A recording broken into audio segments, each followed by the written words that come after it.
On Friday, the individual section wrestling tournament begins at the Mayo Civic Center. The best of southeastern Minnesota will be there, of course. ABC 6 sports reporter Tehan tells us about one unique individual who's battled quite a bit to get there. This is cool. Yeah, Betsy. Hayfield junior wrestler Jackson Heydt has always been involved in sports since he was a young kid. But over the past few years, he's had to overcome more obstacles than a normal high school student has to. Wrestling is life for the Heydt family. Current Hayfield wrestler Jackson Heydt has wrestled since kindergarten.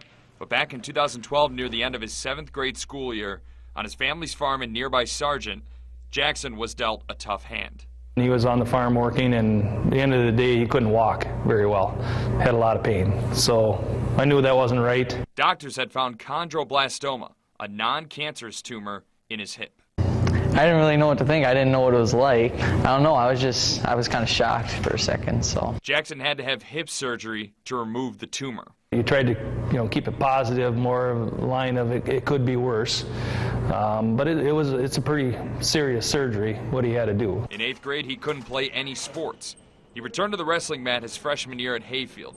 As a sophomore, it was smooth sailing for Jackson until a few weeks before the section tournament. That's when the tumor came back. His head coach and father, Brad Heydt, says he didn't want to let his son wrestle the rest of the season, but Jackson convinced him otherwise. He said, well, if I can't use it again, I want to give it a shot. It was tough. He had a lot of pain. He had times where he couldn't walk to class. He had to sit down in the hallways, and so you can imagine how hard that is to try to compete on a level of state contenders. But he just wanted to compete. I didn't want to make it worse. You look at him when he's 30 years old and not being able to walk very well because of what we've decided would have been pretty tough to take. So even with the tumor, Jackson wrestled his way into the state tournament, something he's dreamed of accomplishing since he was little.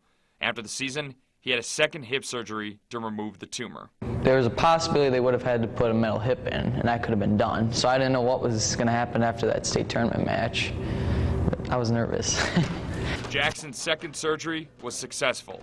He says if the tumor comes back, though, a third surgery would require an artificial hip, and he likely wouldn't ever be able to play sports again. And wrestling doesn't improve the risk of the tumor coming back, so Jackson is still wrestling, riding out his high school career. Physically, he's limited in practice, but he says overall he's doing fine. It's clearing the mental hurdles, which can be tough. We've had wrestlers in here, like some of the guys on that wall over there that were state champions. Chris Steele, Nick Severson, Shane, our coach, they all helped me back through it. So he's a kid that's had to come back from, starting over completely twice. So it just shows kind of the character he has to continue to come back, because that's who he is. The last thing Jackson wants for his peers to do is feel sorry for him. He wants to be a source of motivation for those who may face similar or tougher adversity. I want this to be like a learning thing for other people that have the same or something similar to it, that they can just fight right through it. And I think that's one of the things I want to get out of this. Some people, they can fight through it with anything they got. Betsy Jackson is the number 4 seed in the Section 1A 126-pound weight class. He'll wrestle against Dover Yota's Corbin Powrey for a chance to reach the section quarterfinals on Friday. How cool is that? Now, I can relate to his dad, because I think getting news of something like this with your child, the first thing you want to do is protect them, and you don't want to see them go through any more injuries. He's clearly talking with Brad, clearly a father first and a coach second, but he wants what's in his son's best interest. And Jackson, all he wants to do is compete. It's not very common that you see a 17-year-old, a junior in high school, have multiple hip surgeries. You don't see that in high school, yet he's still competing at a high level, and his dad is okay with that. Now, you didn't learn about this from Jackson. So when you approached Jackson and said that we're looking to do the story, what was his first reaction? He was surprised. The backstory behind that is I met Jackson's grandfather. I did a story on Jackson's cousin Kyle. Did a prep athlete feature on her. Very good softball player, volleyball player, and basketball player. Just a very good athlete in general.